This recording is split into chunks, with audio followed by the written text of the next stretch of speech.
From the outside, Estonia and Finland appear to be entirely different countries. Finland is a huge Nordic country with a population of almost 6 million. Estonia is of course now fully integrated into the Western Bloc, but for many it's associated with its Soviet past, and it's a small Baltic country with barely 1 million citizens. And Finland's economy dwarfs Estonia's. But the similarities are enormous, and it would be no exaggeration to call them brotherly nations. The best example of harmony in Finnish-Estonian relations can be found in the national anthems. Here's Finland's,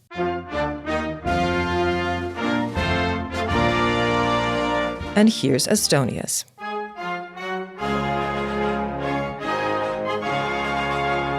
But it exists in modern music too. This film is about the links between these two countries. Not only the musical or cultural links, but also the political, infrastructure, and military links. We'll start in mythological times and end at the present day. And we'll also answer the difficult question: how did the thread linking the two peoples remain unbroken over the many decades that Estonia and Finland were separated by the Iron Curtain? In essence, these are one people, Ugro-Finns, who have their origins in the Urals, and most of these peoples are currently inside the Russian Federation. But the Estonians and the Finns are even more closely related. For example, only linguists can discern the similarities between Finnish and Hungarian, while the Estonians and the Finns themselves can notice how closely their languages are related. While it would be going too far to say they are mutually intelligible, they certainly have a head start when studying each other's language. But the linguistic links are far from the only thing they have in common. Two folklorists, one Finnish, one Estonian, worked on their respective nations' myths. The collected works were published as the Kalevala and the Kalevipoeg, which translate as the land of Kalev and Kalev's son. Kalev was therefore the mythic father of both these nations. Given that these links were collated partly from oral traditions, how did these two nations remain so culturally close when it's believed that they have been separated by the Gulf of Finland for many hundreds, if not thousands of years? Although the two countries, the two nations, are divided by the Gulf of Finland, it has for centuries been a kind of bridge, and not only when it freezes over, meaning it's possible to cross by sledge or on foot. It also linked them by trade, shipping, fishing, everything we categorize under the term maritime economy. And Finns living in the south of their country were much closer to Estonians than, for example, to the Sami living in Finnish Lapland. In fact, there was no well-developed north-to-south mobility in Finland until the railroad was built at the turn of the 19th and 20th centuries. The 20th century would be a defining and eventful one for Finnish-Estonian relations. The majority of both countries' history was marked by German, Swedish, and Russian domination. The upheaval of the First World War saw them finally emerge as independent countries. And in the period spanning the two world wars, it's no exaggeration to say that they were brothers in arms. There was a Finnish state with a kind of autonomy within the Russian Empire at the beginning of the 20th century due to the creation of the Diet of Porvoo in the Grand Duchy of Finland in 1809. But Estonia would not first gain independence until 1918. Finland declares its independence in 1917 and Estonia in 1918. For Estonia, this marked the start of its War of Independence, which lasted until 1920 with the Treaty of Tartu. The practical dimension of this community and this Finnish-Estonian cooperation was seen in the activity against Soviet Russia. There were a total of around 3,700 Finnish volunteers in the Estonian army. And Estonia would repay this debt 2 decades later. During the Soviet Continuation War, a special regiment was formed for Estonian soldiers called the Jalkavakirik-menti, or the Infantry Regiment, and it had over 2,000 Estonian volunteers. But if we include the other branches of the armed forces, then the number of Estonians fighting on Finland's side in the 1941 to 1944 Continuation War was well in excess of 3,000 soldiers. Despite the two world wars deepening Finnish-Estonian relations, they emerged from the Second World War with Estonia locked behind the Iron Curtain. We should mention that the two countries had entirely different experiences of the Second World War. For Estonia, it was absolutely extreme. Two occupations, first by the Soviets, then by the Germans. The nation's existence was at threat. There were deportations, repression, the fight for independence, and later on, partisan fighting. But in Finland, the Second World War is remembered as a heroic period. It started with their defense in the Winter War, next the Continuation War, and finally the Lapland War, fighting the retreating Germans. Finland lost territory in the east, including Karelia. This entailed the resettlement of nearly 400,000 people, and after the war, Finlandization was introduced, meaning the official friendship with the Soviet Union and balancing between the East and the West. Despite this, though, they did defend their independence. These are fundamental differences between the two countries, their experience of the Second World War, which ended with Estonia becoming part of the USSR. With the USSR's aversion to outside cultures, initially the contact between the Finns and the Estonians was close to zero. But a cautious one-sided rapprochement became possible at the end of the Stalinist era. And the Soviets' caution proved justified, as these more open relations laid bare the true nature of the Soviet occupation of Estonia. There was a breakthrough in Finnish-Soviet relations, Finnish-Estonian relations, during the Soviet period, in the 1960s. We'd call it a state visit now. The Finnish president, Urho Kekkonen, visited Soviet Estonia in the mid-1960s, visiting Tallinn and Tartu. And he gave a lecture in Estonian in Tartu, which was a big surprise and was greeted enthusiastically, because there were suggestions that the Finnish president spoke better Estonian than some leaders of the Estonian Communist Party, who were mainly Soviet Estonians brought in from the depths of Russia. But the visit was not just a charm offensive from Finland. Some tangible political gains were made. There were, of course, some manifestations of the Soviet paranoia, but also some rare Western luxuries for the Estonians.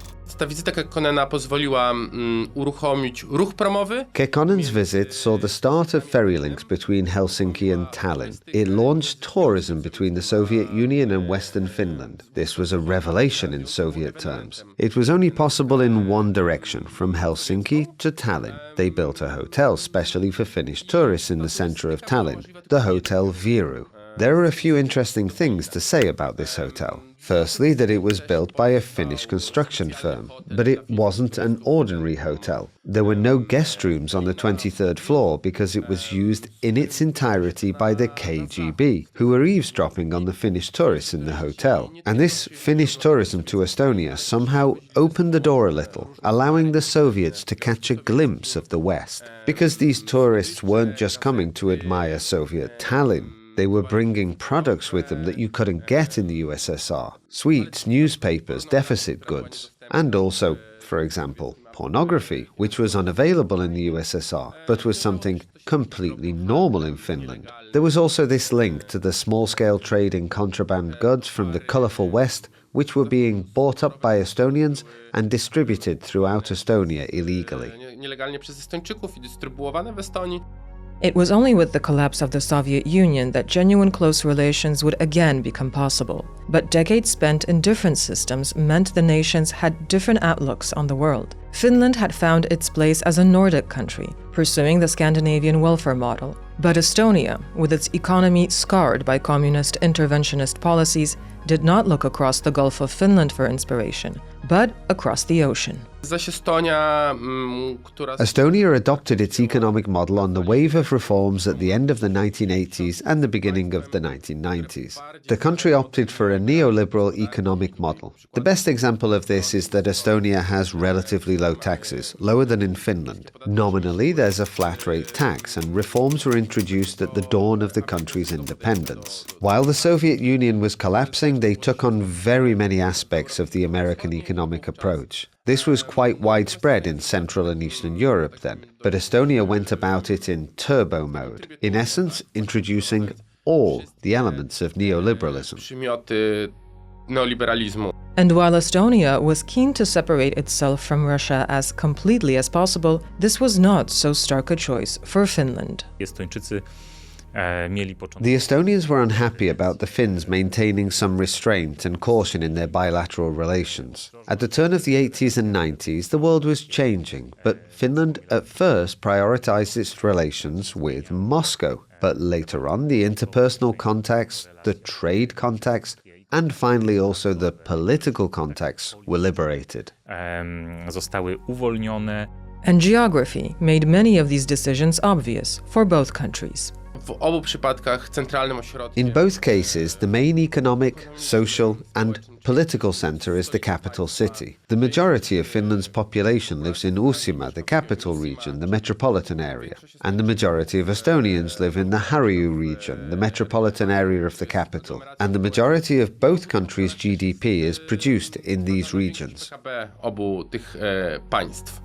And there would be echoes of their mutual assistance seen during the first half of the 20th century. W szczególności warto jest. It's particularly important to mention the role Finland played in rebuilding Estonia's military potential in the 1990s. Finland was an inspiration for Estonia in many areas, including defense. Estonia followed the Finnish model of conscription, of mandatory military service, of focusing on territorial defense. Later on, the Finns developed the concept of national defense courses, which were also adopted by Estonia. So there are many similarities between these military defense systems. Wojskowo-obronnymi. However, given their different experiences of the Cold War, it should not be surprising that there were differences in their approach to military alliances from the 1990s onwards. Estonia was keen to join the NATO alliance, while Finland opted for strategic non-alliance. It would take an aggressive turn in Russia's foreign policy to persuade Finland to follow the example of its southern neighbor. Wszystko zmienia się. Everything changed with Russia's full-scale invasion of Ukraine. In 2022, the Finns took steps to join NATO, and they were finally accepted in 2023, including with support from Estonia. Because in geopolitical terms, this was very beneficial for Estonia. Both coastlines of the Gulf of Finland belong to states in the NATO alliance. And now we can talk about a kind of integrated defensive area. Estonia and Finland want to develop their bilateral military cooperation in terms of shipping in the Gulf, monitoring the sea and airspace, to develop the artillery, including rockets. And this could cause problems for Russia if there was an armed conflict. If we look at the situation in the region as a whole, and add in the fact that Sweden has also joined NATO, then in these terms, from this northwestern perspective, paradoxically, Estonia's security has actually increased, in spite of Russia's increasingly aggressive neo-imperialist policy.